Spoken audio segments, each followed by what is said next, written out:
Will you pray with me?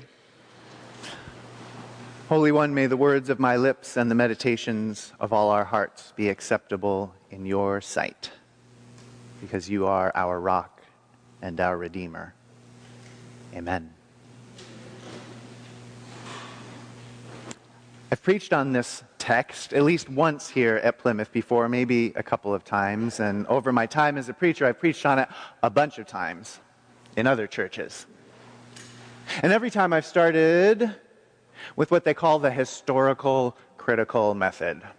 And that means going back to the original setting, the original speakers, the original hearers, and trying to understand what the words they used meant in their setting, or the things they referred to, what they were living with on the ground, trying to understand what they meant in their original setting so that we can better understand it today. And so I've done things like told you about how Jesus talks about getting hit on the right cheek. And most people in the world are right-handed, right? So I'm right-handed, and if you're standing in front of me, for me to hit you on the right cheek, I would have to backhand you. There's no way to do it easily with my right hand. And so, being backhanded in Jesus' time and place, I have said, and I think it's true, that was the act of a superior to a subordinate. And so turning the other cheek meant turning your left cheek and demanding that you be hit in the face like an equal. I have said that and claimed it made sense. I said things like Jesus and most of his hearers were living in an occupied territory, and there were occupying armies there, and there were laws that said that they could make you carry their military equipment for them. And I've claimed that the law said you could only be forced to carry it legally for 1 mile. So if you continued on and carried it more than a mile, you would embarrass the person who did it, maybe even get them in trouble, especially if you did it with a smile on your face. Now, these days we think maybe there weren't any such laws, though you could be forced to carry things, but that second mile thing we think may not have been true, but I've preached that too. I've said about giving to everyone who asked for you, well, finances were less complicated in those days, and there were fewer ways for people who received that money to get in trouble with the money they gave. And the whole thing about letting anyone borrow from you, well, communities were smaller then, and it was easier to hold people accountable for the loans you made to them in those days, but it's different these days. I've said all of these things about this text, and every one of them was tricky. Every one of them was me trying to convince myself, and maybe you, that Jesus wasn't really saying something hard. But what if what he meant was actually what he said? What if the plain sense of the text is actually what you're supposed to hear in it? Let me be clear.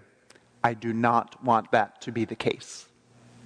I want somebody to hand me a key or a trick or a new understanding that will make this easy to understand and easy to follow. But what if he just meant what he said? Because if he did, then this is hard. If he meant it just as it sounds, then this is the hardest teaching there is, for my money.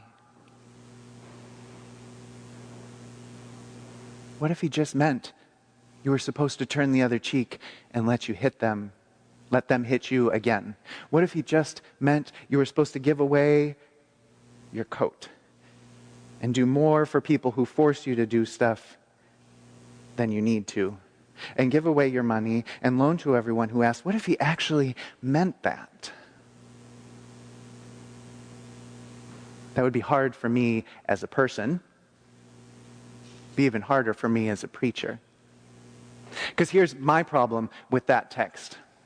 By just about any measure that you can come up with in the world, I live on top. I'm a dude. I'm a white dude. I'm a white dude who lives in the upper half of the middle class of the United States of America. I have papers that prove that I'm a citizen here. My body is able. I'm no more mentally ill than most people. By just about any measure, by just about any dichotomy, I come out on top. And historically speaking, I would be the one doing the hitting. I would be the one forcing somebody else to carry my stuff. I would be the one creating specious lawsuits to try to bilk the poor out of their stuff. I intend to never do any of those things, by the way, but historically speaking, at least, I'm the one that would be doing them. So for me to say to someone else, just put up with it. Just behave. Just be nice. Just go along to get along would be hideous. That would make me the slave master who told enslaved people to let me hit them. That would make me the occupying army, and that would be hideous. So if Jesus really said these things when he was on the mount, and I'm up here on a much smaller mount, I feel like I have a problem recommending that same course of action.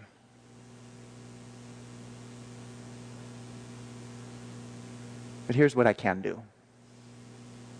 I can ask you to look at who said it and what happened to him and what he did and decide if it works. I don't know that I can make sense of it, and I certainly can't recommend it to you, but I can tell you what happened and let you decide if it worked well enough for you to try it. He said, turn the other cheek, right?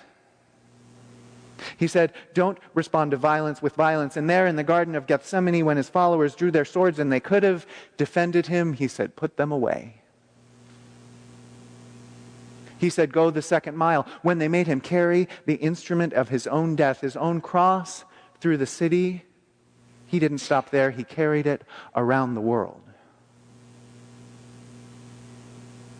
They whipped his back, and he turned his head up to receive the crown of thorns. They put spikes through his feet, and he turned his hands so they can put them through them too. And there on the cross, one of the very last things he did was to pray for his persecutors and love his enemies while he died.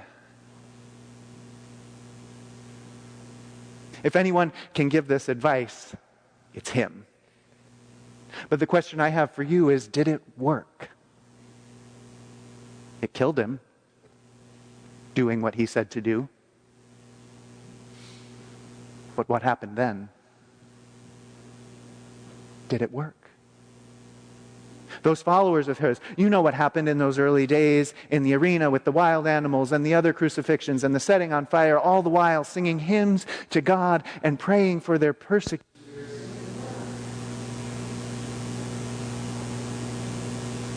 Gandhi did it.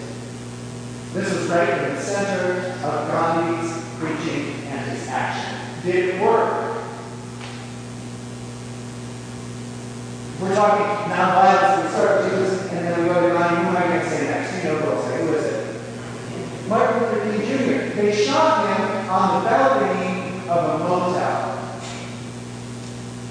Did it work? He taught them this. He said to do this when they spray you with fire hoses. He said, turn the other cheek and let them loose the dogs on you. When you try to walk across the independent street and they turn you back once, turn the other cheek and show up and try it again.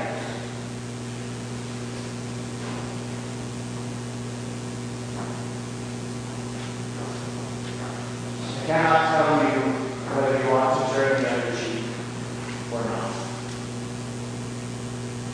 I cannot tell you whether you want to give your stuff away or not. I am not in a position to do so. All I can do is hold up for you the stories of the people who did it and ask you, did it?